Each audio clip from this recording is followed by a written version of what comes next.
Charlotte Kaiser a fait ses études de français, de sciences politiques et d'allemand comme langue étrangère à l'université de Halle en Allemagne, où elle obtiendra sa maîtrise en juin 2019. Donc c'est impending, félicitations. Depuis 2014, elle a travaillé comme tutrice en études culturelles et en éducation politique, enseignant des cours pour les étudiantes en première année. En 2018, elle a passé un séjour de recherche de 3 mois à Montréal pour préparer son mémoire de fin d'études portant sur la visibilité reconnaissante des identités lesbiennes, incluant une analyse critique de la web-série justement montréalaise Féminin. Et puis, je pense que sa communication d'aujourd'hui est tirée de ce contexte. À partir de juin 2019, dans le cadre de l'IRTG Diversity, cette recherche sera continuée dans une thèse de doctorat abordant le sujet de queer agency dans film et militantisme actuel. Donc, je passe la parole à toi. Merci pour la présentation et merci à Joël et Martha pour l'invitation. Je suis très contente d'être ici aujourd'hui. Donc, on va sauter sur la bande-annonce de Féminin. Je me sens plus assumée, je sens que je suis comme, j'ai une blonde, tu sais. J'ai une blonde. On dirait que ça m'énerve de dire, j'aime pas, premièrement, je trouve ça vraiment laid comme mot, lesbienne.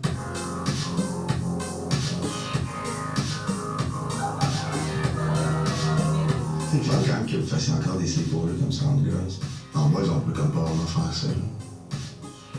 Ça ferait gay. Maybe you should miss my vagina a bit.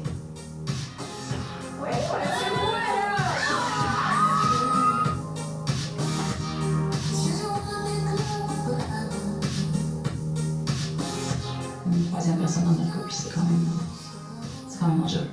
Dans notre vie. Je m'en tiens à Jimmy, 15 éditions.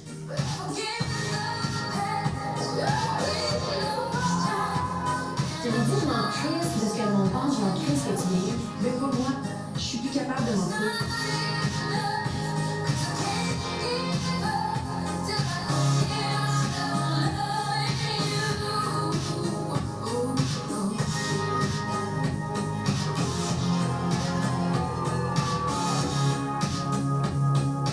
L'amour c'est beau, le sexe c'est merveilleux, le demain aussi.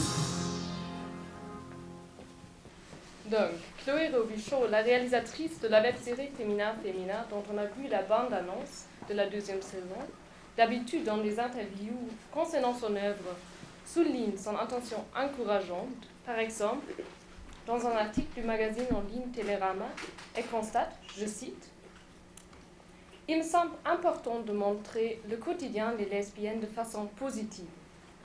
Plusieurs séries ont déjà évoqué le sujet, mais pour en montrer en général les difficultés. Alors que ce que je vis personnellement et ce que vit mon entourage est assez beau. Des couples qui se forment, qui vont bien, qui ont des enfants. Ce que vivent mes personnages, tout le monde peut s'y reconnaître. » Fin de la citation. Malgré cette intention, il y a une forte critique négative contre la web-série, comme la citation suivante tirée d'un article de Sam Boursier prouve. J'étais loin de penser que l'acronyme LSTW, tel un monogramme Vuitton pour lesbienne chic, c'était le nom de code d'un nouveau virus et que j'en serais la patiente zéro. Regardez Féminin, voire adopter le style de vie de la lesbienne type de cette série plate, comme on dit en québécois, et vous mourrez d'ennui à coup sûr. Les gays et les lesbiennes qui se marient épousent aussi la différence sexuelle biologiquement définie. Bye bye le gender fucking et la richesse des identités de genre caractéristiques des subcultures gays et lesbiennes. Fin de la citation. Ces avis différents prouvent qu'il y a un discours controversé qui met en lumière le conflit entre les désirs d'être visible et donc d'être représenté et l'implication dans des systèmes normatifs et normalisants. Dans ma présentation, j'aborderai ce conflit à travers 2 web-séries différentes. Féminin et Mixed Messages, une web-série anglophone située à Berlin. D'abord, à partir des écrits de Johanna Schaffer, experte en communication visuelle, j'élaborerai le cadre méthodologique de ma présentation, le concept de visibilité reconnaissante. Puis, je proposerai la perspective de queering de féminin, comme mise en œuvre des écrits de Schaffer pour la web-série. Ensuite, cette perspective sera la base de mon analyse critique des deux web-séries. Je considère que la représentation des lesbiennes est un point de départ favorable pour la réalisation de queering le féminin, car elle échappe de la matrice homonormative par leur orientation sexuelle. Néanmoins, je démontrerai que féminin ne réalise que des fragments de la pratique de queering le féminin. L'exemple contraire, Mixed Messages, prouve qu'il est possible de réaliser une représentation non stéréotypée. L'objectif de ma présentation serait de questionner les différents modes de visibilité et la corrélation souvent supposée entre l'augmentation de visibilité et la multiplication d'agentivité de groupes marginalisés. Ma méthodologie se fonde sur les écrits de la théoricienne allemande Johanna Schaffer.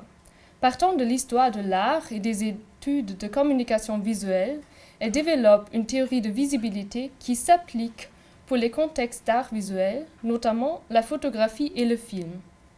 C'est le focus que Schaffer met sur la représentation adéquate des groupes marginalisés et son exigence d'une représentation dynamique qui justifie l'application de ses écrits pour la perspective de queering le féminin que je proposerai et qui mit en le lien à la théorie queer.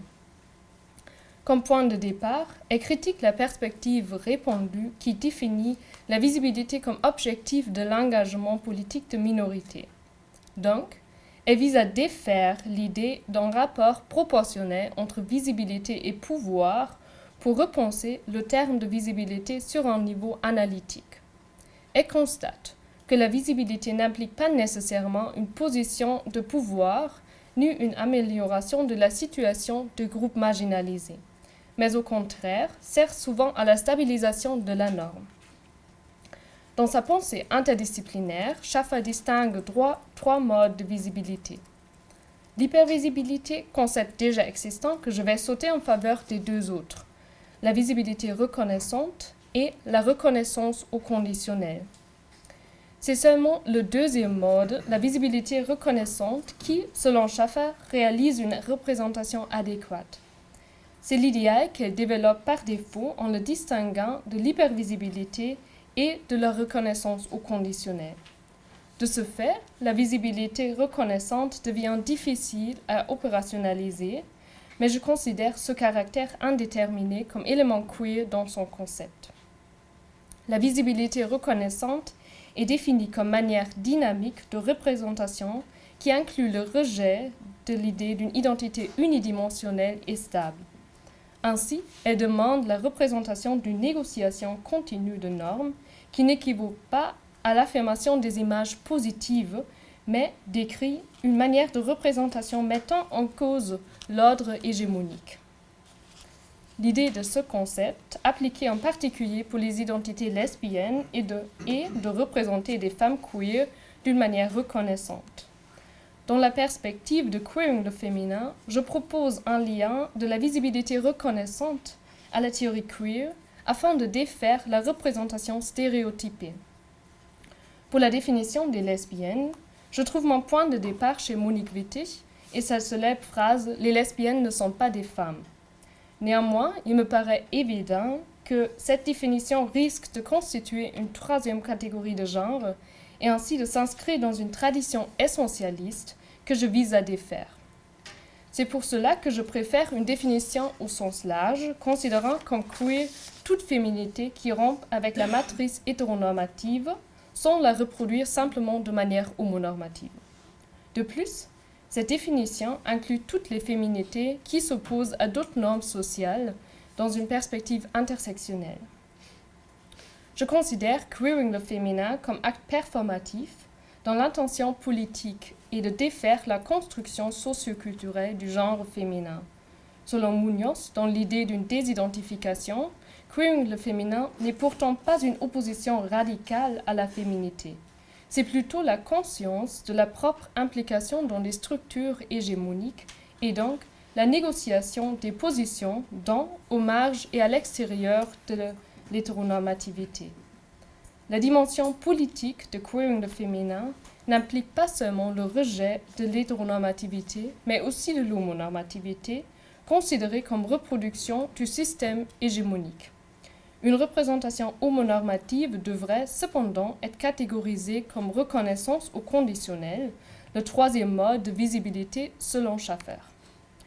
Ce dernier est un mode de visibilité qui se présente comme une affirmation alors qu'il ne fait que stabiliser les structures de pouvoir. En conséquence, ce mode de visibilité établit la marginalisation de groupes discriminés. La reconnaissance au conditionnel se réalise surtout par deux modes. 1. Par une hiérarchisation des normes et 2. Par le renouvellement de la démarcation entre normes et déviance. La hiérarchisation des normes en particulier désigne la reconnaissance partielle d'une identité déviante sous condition que d'autres normes plus importantes restent intactes. Par exemple, l'homosexualité sera tolérée si la binarité des genres et des sexes et le mariage monogame sont respectés. Une telle représentation implique déjà la démarcation de normes et déviances que j'aborderai en référence à la mise en scène du coming out dans Féminin. Mais d'abord, on reviendra à l'hétéronormativité de maternité comme reconnaissance au conditionnel dans la web-série Féminin. La maternité est traitée à l'exemple du couple de Steph et Sam. Le point de départ est la question de décider qui porterait l'enfant. Le désir de maternité de Steph, à droite ici, est visible dès le premier épisode, mais distingue cela du fait de porter un enfant. Cela soulève le rôle important de l'orientation sexuelle pour cette question.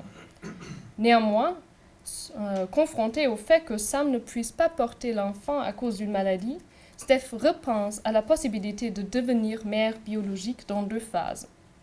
Tout d'abord, elle se projette en simulant un gros ventre à l'aide d'un coussin, ce qu'on a vu dans la bande-annonce. Après cette scène de 4 secondes, la décision est prise. Cependant, elle se demande si elle serait une bonne mère. Une question qu'elle ne s'était jamais posée en s'imaginant mère non biologique. Céline, la doyenne du groupe, donne des conseils à Steph. Elle réduit la question de porter un enfant à l'affirmation de la beauté des femmes enceintes. Un stéréotype courant est reproduit sans modification. Par conséquent, cette scène normalise le genre de Steph, c'est-à-dire son identité supposément queer subit une féminisation qui se fonde sur l'acte performatif du stéréotype positif de la belle femme enceinte qui sera répété plusieurs fois au cours de la série. Cette féminisation se poursuit dans les prochains épisodes quand Sam se moque gentiment des craintes de Steph en lui disant qu'elle est hystérique. Je constate que ces stéréotypes et la définition essentialiste de féminité reproduisent une misogynie courante qui ne correspond pas à queering le féminin. De plus, l'ignorance des exigences spécifiques de famille lesboparentale, notamment au niveau de la procréation et de la discrimination juridique, confirme l'hétéronormativité de la maternité dans Féminin.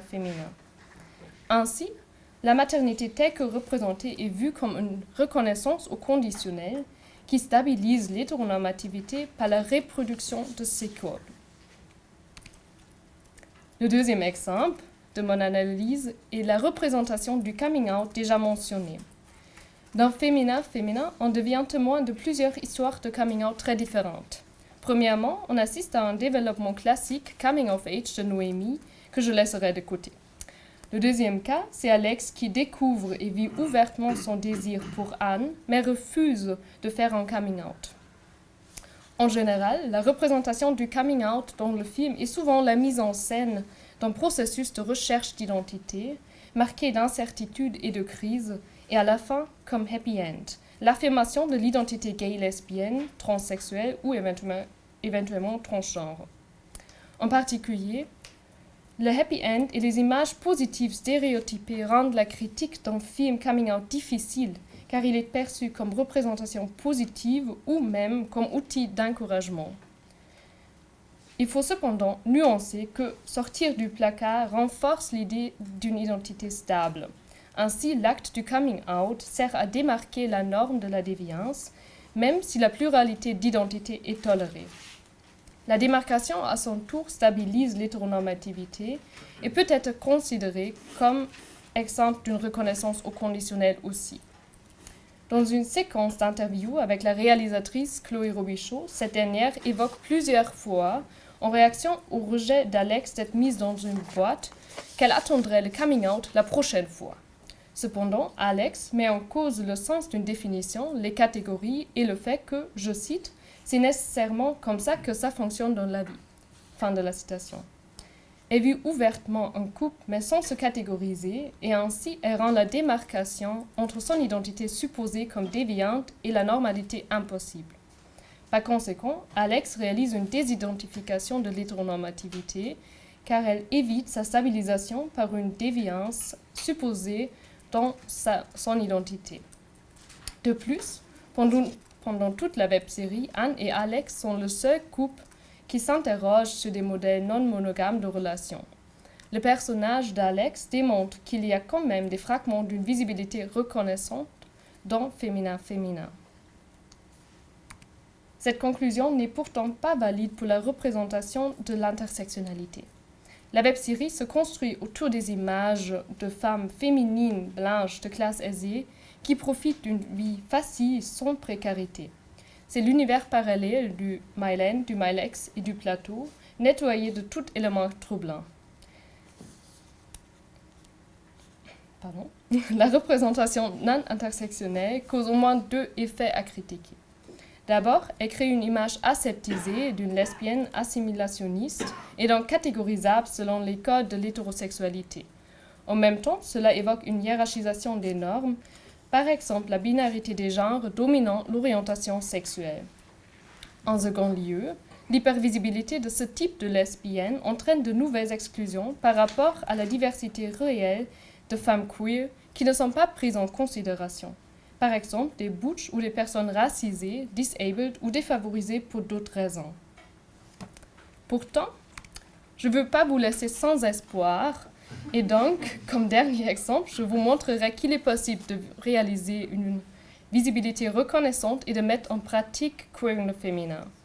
Mon exemple, c'est Mixed Messages, une web-série berlinoise de Kanchi Wishman, réalisatrice anglaise, qui vise à créer une représentation authentique réalisée par des acteurs-actrices queer non professionnels. Je vais vous encore une fois montrer la bande-annonce pour une première impression. Love to meet people like wherever there's anything about like dating or sex or play or anything, all of those things. What about you? Why are you here? Experience whatever comes to your awareness. How do you she likes me? She kept looking at me. I just don't think I can do this whole culture phenomenon. There are all these people swimming around and they're looking for connections. They're just looking for real connections and they're bumping up against each other. Bumping up against each other. I want to be with you. When I saw our speed dating, it immediately got bad vibes. You did? Yeah, just like, What are you doing? picking up those bad guys. I just want to recover my dignity, so get your greasy timbers one and off of me. Oh, I just want a little bit of clarity. You and your mixed messages are over for my vanity. Just keep drinking, hey? Push through it. Just want to.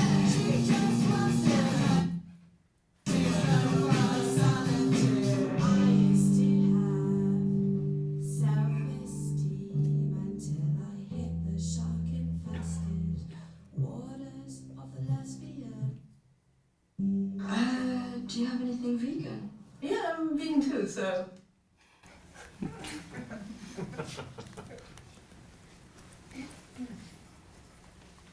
Merci. Dans cette web-série, la réalisatrice met en scène une année dans la vie d'une dyke, Wen, qui vient de déménager de Londres à Berlin. Déjà, après avoir vu la bande-annonce, il est évident que Mixed Messages réalise une diversification des images sur le niveau des corps, des modèles de couple, des identités de genre, notamment dans la mise en scène des personnes non-binaires et des milieux sociaux.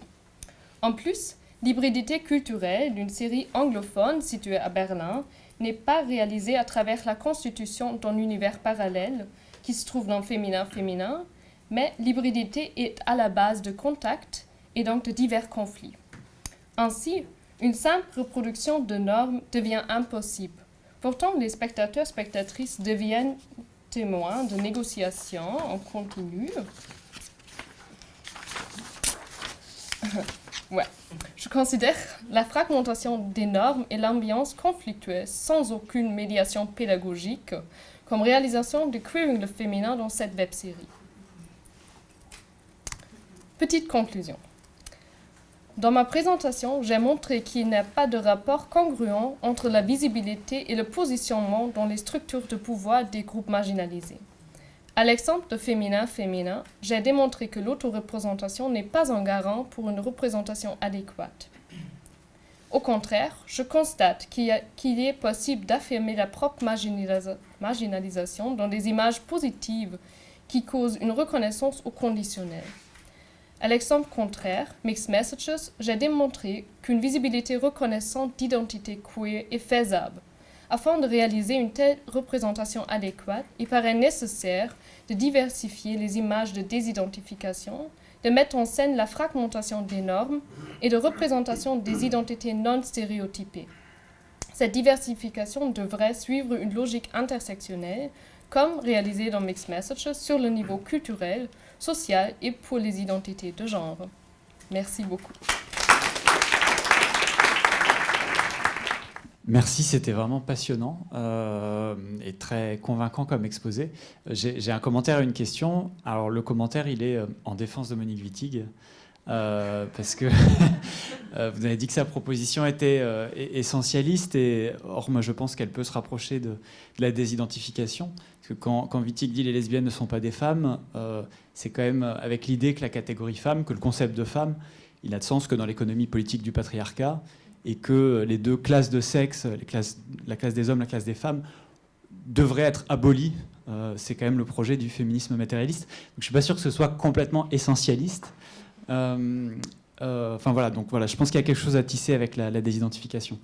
Et puis la question, c'était sur la question de l'authenticité. Tu disais que dans Mixed Messages, il y avait cette volonté de créer une représentation authentique.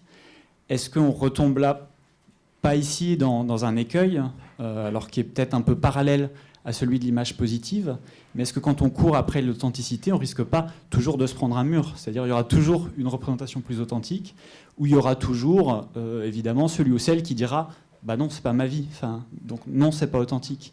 C'est-à-dire qu'il y a aussi des lesbiennes qui peuvent se retrouver dans les autres web-séries. C'est juste que c'est pas les mêmes publics. Merci pour le commentaire. Je voulais pas reprocher à Monique Wittig d'être essentialiste. Pas du tout. C'est juste que moi, je vois quand même le danger dans l'actualité qu'il faut aussi défaire les catégories comme lesbienne, comme troisième genre. Et aussi, je fais référence aux critiques de Butler et de Teresa de Lauretis là. Mais merci pour le commentaire. Pour la question de l'authenticité, je trouve que la grande différence entre féminin et Mixed Messages est que Mixed Messages encasse des acteurs non professionnels queer qui vivent vraiment à Berlin et qui sont vraiment anglophones. Donc là, je vois quand même une authenticité qui est plus profonde. Pendant que dans Féminin, il y a des actrices hétérosexuelles. Et Chloé Robichaud souligne qu'elle pense que les actrices hétérosexuelles savent assez bien jouer les lesbiennes. Et là, je trouve qu'il y a beaucoup de problèmes sur le niveau d'authenticité qu'il faut analyser de manière plus proche. Mais je vois aussi la difficulté de valoriser une authenticité et de questionner qu'est-ce que c'est l'authenticité d'abord. Pour moi, l'approche de prendre des actrices non professionnelles, c'était quand même plus authentique. C'était pour ça. Ouais. Mais merci beaucoup. Je pense que Joël avait une question. En fait, c'est aussi un challenge. Parce que c'est quelque chose qu'on a déjà parlé, toi et moi, quelque chose qui est sorti aussi dans une évaluation d'un mémoire d'une étudiante de Martha. En fait, est-ce qu'on peut vraiment parler de la représentation de l'intersectionnalité? Je pense qu'on ne peut pas vraiment dire que l'intersectionnalité se représente. En fait, je pense qu'un peu plus, comme dans la présentation de Prakash, c'est toute la question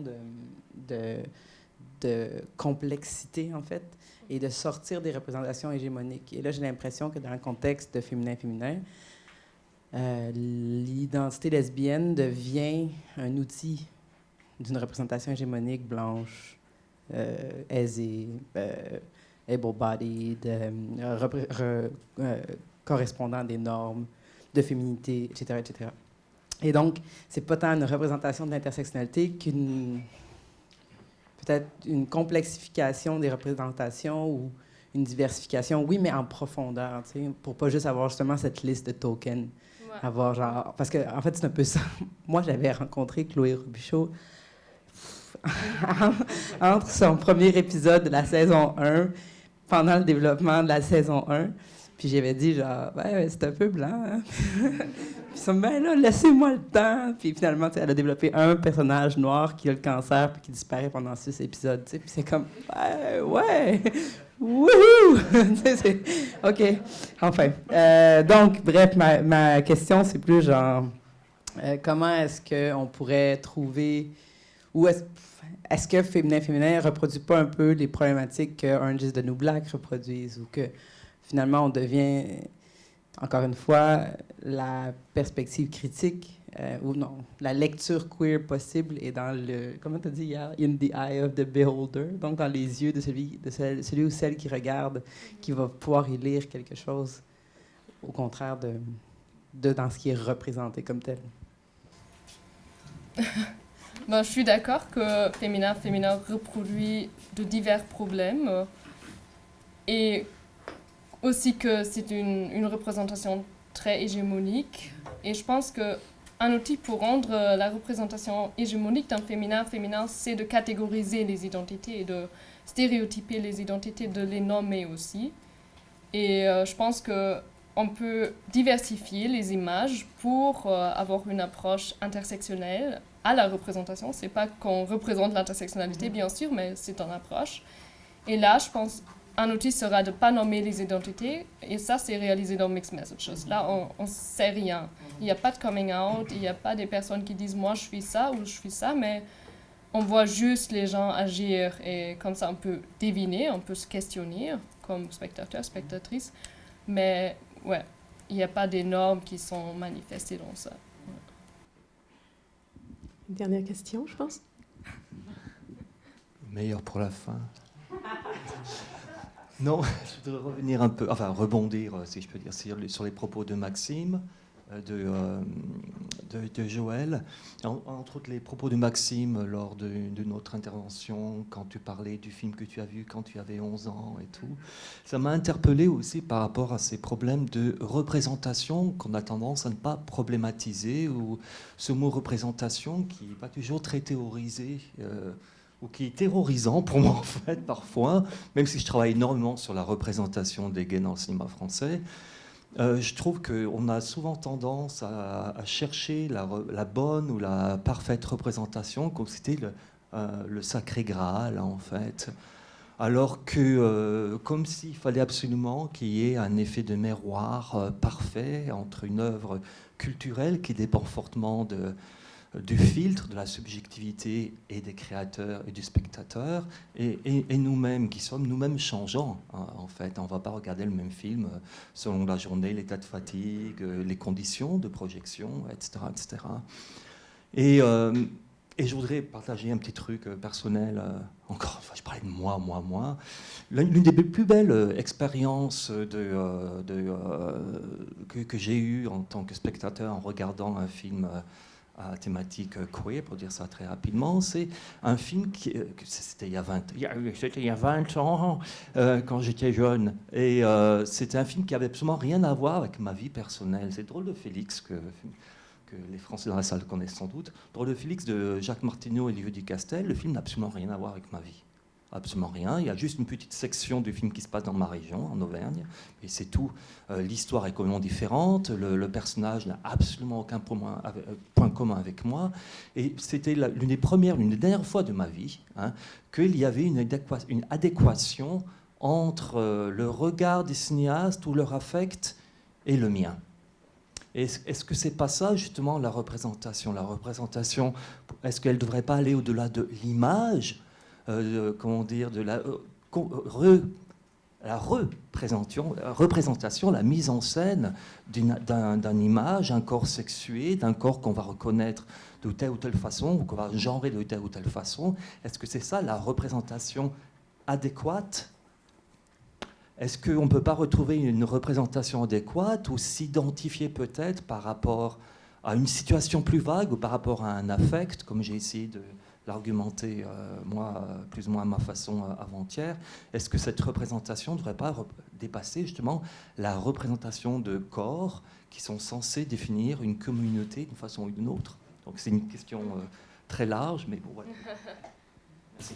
Ben, je pense qu'il faut absolument dépasser cette idée d'une représentation comme miroir. Mais je pense qu'il faut, pour y aller, il faut critiquer les représentations existantes comme féminin, parce que là, il est essayé de faire ça. Chloé Robichaud essaye de représenter son entourage et de représenter son entourage de manière authentique. Ouais. Et en formulant ça dans des interviews, elle met en lumière que ça c'est le milieu queer ici à Montréal. Et là, je pense qu'il faut le critiquer. Mon but n'est pas de représenter ou de formuler la meilleure variante de représentation, pas du tout. C'est plutôt de critiquer ce qu'il y a pour que ça ne s'inscrit pas dans des structures de pouvoir. Oui, je fais la même chose moi-même dans mon travail. Et moi, ce que j'essaie de dire, c'est que nous, en tant que chercheurs, en tant qu'intellectuels, ou en tant que personnes, artistes ou autres, qui consommons tel ou tel film, telle ou telle web-série, ou feuilleton à la télévision, est-ce que justement quand on essaye de chercher une représentation adéquate, on a bien quand même une idée de ce qu'est la bonne représentation dans notre esprit? Ouais. C'est que je dis, nous aussi, nous sommes situés en tant que spectateurs, et en essayant de déstabiliser notre point de vue, essayons de déstabiliser peut-être le concept même de présentation ou de représentation, et de se dire que peut-être que s'il peut y avoir une adéquation entre ce qu'on regarde et ce que nous sommes, ça peut peut-être dépasser justement le cadre de la phénoménologie. Oui, absolument. Là, je suis d'accord. On peut aller vraiment du niveau de l'affect. Là, je rebondis encore un petit peu sur la remarque de Maxime d'il y a une heure ou deux. Certains des films qui sont jugés très très litigieux dans les cultures LGBT, dans les études LGBT ou queer, peuvent m'interpeller moi-même uniquement, parce qu'il va y avoir un affect ou une situation qui m'affecte directement, qui m'interpelle directement. Même si, par exemple, prenons, je ne sais pas, Le Silence des agneaux, que je déteste complètement, mais disons que je trouve quelque chose qui m'interpelle directement dans ce film, ce qui n'est pas le cas, mais on peut très bien trouver justement une identification affective dans des films qui sont très litigieux au niveau de l'histoire, au niveau des situations, au niveau de la psychologie des personnages. C'est vraiment ce que j'essaie de... Ouais. Je suis d'accord. Ouais. Ça serait bien qu'on problématise ce terme, je pense, un peu plus systématiquement. Et c'est... I include myself. Merci. Merci. Merci pour le commentaire. Merci surtout pour la... Ah, il y a un doute. Excuse-moi, Marion. Non, je voulais juste rebondir, mais très court, c'est promis, Joël.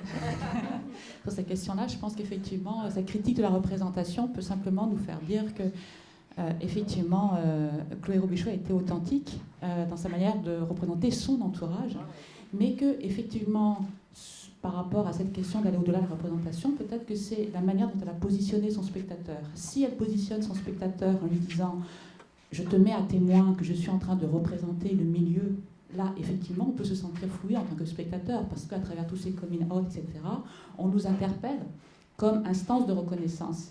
Et on ne nous interpelle pas comme « viens avec moi dans mon milieu ». Parce que si Chloé Robichaud me dit « viens dans mon milieu » et qu'il est complètement blanc, et pourquoi pas? Je veux dire, je vais la suivre comme j'irais suivre n'importe qui d'autre.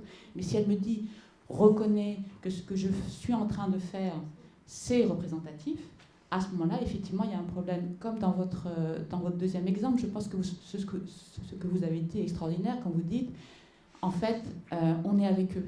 Donc, le cinéaste ou la cinéaste a pris soin de nous faire accompagner ces personnages.